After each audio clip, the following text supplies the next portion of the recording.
Hi there. Today we have a question from Gary. Gary writes, how can I charge a flat rate for labor cost? Great question, Gary. I'll show you how right now. So I've already created a project. I'm a drywaller, so I'm going to be doing some drywall work for my client. And I pulled up my part browser and I went into 28 wall coverings. And here I'm looking at some drywall parts. So I'm going to click this first option for install 3/8 drywall taped and finished over 300 square feet. I'm going to click that option here. And then I'm going to add in the square footage of drywall I'm installing. It's just 500 square feet here, and it's priced out my material and my labor cost here on the right side.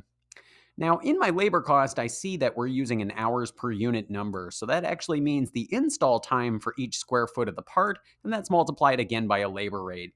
But I don't want to use a labor rate in this project. I've already agreed to a flat rate that I'm going to charge my client for labor in this case, so I don't want this labor rate involved. So no problem at all. All I need to do is click where it says hours per unit here in my labor calculation, and we're going to switch that over to this lump sum option right here. So if I click lump sum, that's going to allow me to type in any number I'd like for this labor cost.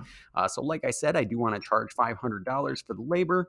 I've just gone ahead and added in 500 as my lump sum. And over here, we see that it's $500. Regardless of what I do with the quantity, my labor cost will stay the same because it is a flat rate for labor. So I went ahead and I added that in once again as a lump sum just by clicking that blue drop down. So next I'm going to click add part, and now my part includes my flat rate for labor of 500. So keep in mind you can also set this up by default if you always have a flat rate for labor you want to charge. From your parts tool up here in the top right, you can make permanent adjustments to your parts, including the labor calculation. So you can make that adjustment either per estimate here in the project, or you could do that in your part library. And if you've already added your item to your project and you need to switch that to a flat rate cost, just open it up using the pencil and you'll see those same calculators where you can make that adjustment.